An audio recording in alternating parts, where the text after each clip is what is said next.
Hello, this is Class 4, Lesson 1, Part 1 of the Clinical Operations Management Program. I'm Daniel Hermann O'Morain. Class 4 of this program deals with all things on the study level, and Lesson 1 of this class deals with how I learn a study in a fast, effective, and efficient way. And Part 1 deals with just the first 3 steps of how I learn it. I've been in clinical operations for about 20 years, mostly in oncology and mostly for CROs. And what I'm going to present to you is how I have found as a way to learn a study in a systematic and thorough way. This is the syllabus of the Clinical Operations Management Program. I have uploaded several classes for Class 1, a couple for Class 2, the basics of all management. So far, I have not uploaded any for Class 3 because I wanted to skip on to Class 4. Anyway, this is what's ahead. Class 5 is site level affairs. Class 6 is monitoring visits. Class 7 I call lagniappe, meaning miscellaneous stuff. And then the last video will be denouement. And by the way, in the description below, there's a link to the Clinical Operations Management website. And within that website is a list of all of the videos that have been uploaded to YouTube, as well as the links to the videos.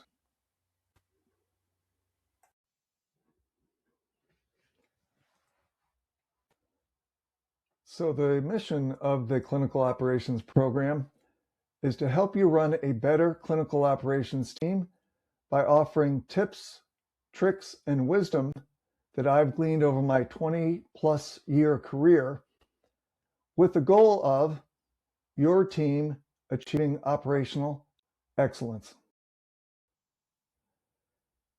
Before I begin on the content of this video, I want to share a story with you that is not related to clinical operations, but it is related to the theme of this video. Several years ago, I was introduced to a kind of swing dancing called West Coast swing dancing. It was immediately a lot of fun, and I got into it rather deeply and quickly. I took a lot of local lessons, and I went to regional workshop weekends and even competed a couple times. I also bought a instructional DVD package from one of the prominent instructor couples, Kyle Red and Sarah Van Drake. In one of the lessons of that DVD set, they were talking about how to execute a dip. And a dip is basically when the leader puts the follower into a position where the follower is arched backward with the follower's back toward the floor. It's fun to watch. It's actually not so difficult to execute, but obviously it has a little bit of risk to it. One thing Sarah said was, addressing her comments to the followers, was, when you're going to do a dip, don't rely on the follower to hold you up. In other words, be prepared if the leader does not support your back and you have to do something to prevent you from falling. So, the reason why I bring this up is because my experience has been in the clinical operations field that training provided is at best perfunctory. It's inadequate. It does not prepare the trainee to actually conduct the study.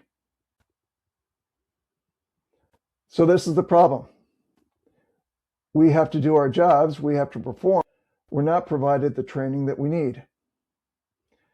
So what I'm going to do in this video is present my ideas on how to do basically self-training. There are three things that I've noticed in the clinical operations field, especially in the CRO world, is that new folks, especially CRAs, are given a full week to do protocol training. That's a lot of time, and it's very generous. It's a stressless period of time because really you have no expectations, or there are no expectations of you. So you have a lot of time. My ideas here, if you execute them fully and conscientiously, you will get almost all of your protocol training done. You will be in a very, very good position, despite the inadequate training that your manager gives you. There are three things that I will be discussing in this video. The first is a workbook that I call Study Universal, and within the protocol itself, two sections of the protocol that are typically called Trial Summary, and another section called Trial Design. Okay, let's go. So this is the Excel workbook that I call Study Universal. In this workbook, I have a lot of worksheets that help me understand and manage the study. The first one is the plan for learning the study. And the second one is called Condensed. So this is the plan for learning the study. There are a lot of steps, 23 in fact. But today we're going to talk about only the first 3 steps. And this is what they are. The first step is to make a new column in the condensed worksheet. And we'll come over here to the condensed, and this is the worksheet that I created, or the column that I created for this video. And I call it the Bohica 762 study. So the way I have this organized is going from left to right. I have the topic, the question or the summary, what I'm trying to learn. And then over here in column D is the actual information. So in column A, these are all the options that I have. In my world, and I try to keep it simple, there are 4 things in all studies: data, drugs, regulatory, and monitoring. The purpose of this worksheet is to get a general sense of what the study is about. Nothing detailed, just broad strokes, trying to get a handle on the big picture. And so what I do is I create a column here for the subject, for the study that I'm trying to learn. And then I go through the documents, the study documents, and complete this. The first 2 steps are learning a section of the protocol called the trial summary, which is typically a 1-page section. And I'm reading from a protocol that I have now. The sections include the trial phase, clinical indication, type of control, route of administration, blinding, treatment groups, number of trial subjects, estimated duration of the trial, and the last section of this protocol is the duration of participation. So what do? I go to the trial summary, and then I try to answer these questions. The name of the IP. What amendment is active now? Pretty simple. Treatment arms, cohorts, etc. So using only the trial summary, one thing it talks about is the trial blinding. So I'm going to go to RERE, which is my abbreviation for recruitment and retention. And the question is this blinded or open label? And I complete that. Randomized or non-randomized. Number of trial subjects. I need to know how the study is doing on recruitment. Are they behind or ahead? Is it robust? Is it delayed? That's good to know when I go to the sites. If we don't have any problems with recruiting, I probably won't broach this with the study coordinator or the PI. The other section in this protocol is the trial design. And I'm not going to go through my demo protocol here, but I would read through the whole trial design. And after I complete all of the rows for the new study, I'm in pretty good shape. I'm in pretty good shape to continue studying. I know the big picture. There are two things that I have found that I think are really good about this worksheet. One, selfishly, is that if I'm involved in a lot of studies, I can go to this worksheet before a monitoring visit and review the column to remind myself what's going on. I mentioned in the past, at least in one of my videos, that I was involved in the Merck pembrolizumab program. It was fast and challenging and sometimes overwhelming.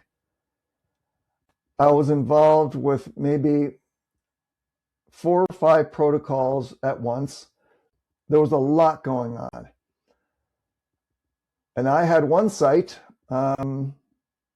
Roswell Park in Buffalo, New York, which, by the way, is a fabulous site. If you have a chance to monitor there, go there because they do things correctly and you can learn a lot about your job and a lot about how to run a site. Anyway, I had that site for several of the indications for this Merck program.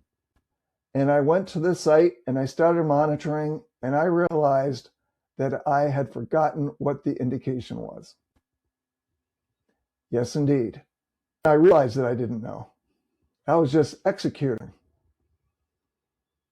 And that's one thing that I changed in my my preparation. When it's applicable, I go through this to remind myself, okay, what are we talking about here? All these big picture things that I need to know going into a monitoring visit to understand it better. Second, for people who train CRAs and train younger people or junior people, like the project manager probably trains the CRAs, and maybe the AD wants to train a newly hired PM. This is a really good reference. Just go right through it.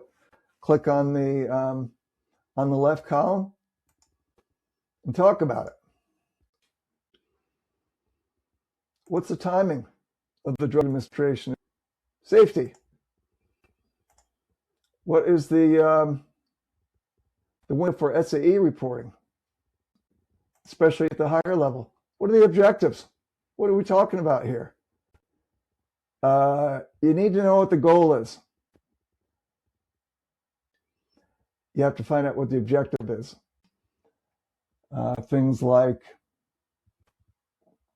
survival, progression-free survival, duration of response, things like this. So what I'm going to do now is filter this condensed worksheet into all the categories that I have in the drop down in column A, and that way you can see what's here in case you want to create your own worksheet. And by the way, almost all my experiences in oncology, so some of these things might apply only to oncology. I'm not sure. So Right now I have everything selected, and now I'm going to select only data. So this is what I got. I ask about stratification. Then when I filter for just drugs, this is what I got. The name of the drug, the treatment arms, parts, and cohorts, length of the cycles, dose amount, route of administration, timing of the drug, and the last one is the mechanism of action of the drug. Sometimes the protocol has a pretty good description, but always the IB does. My experience is that if you can speak semi-articulately about the mechanism of action with the PI will trust you. Let's see, next one is milestones. Database validation. That's something that I included when I was a lead CRA.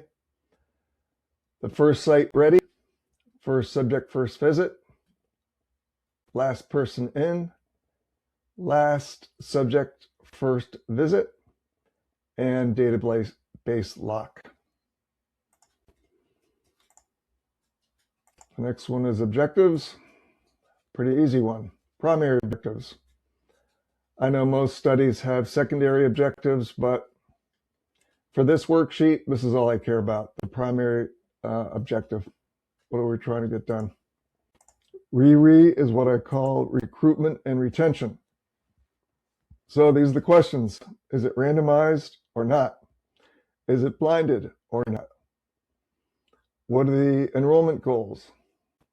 How many sites are we talking about? Again, this is something that I put in for my lead CRA work.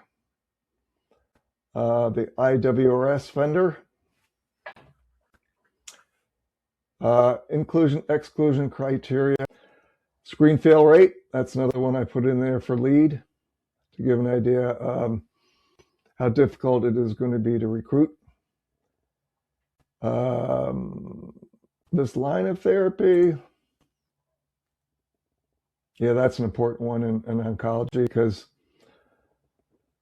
a lot of these folks have had a lot of history, and the therapy that it's being investigated is typically targeted to a specific line, like the first time a person has had treatment or second or third. Anyway, that's important. And the cancer stage, that's another one that's important to oncology. I have very little experience in anything except oncology, so I don't know whether staging is appropriate. But anyway, it's there. Here's an important one. The SAE reporting window, and the second one is anticipated AEs, and that has to do with the SUSAR criteria. That's an important one. And lastly, summary. That's what I got. If you're interested in any of these, make your own worksheet out of them. For me, it's very, very handy. It makes for targeted learning.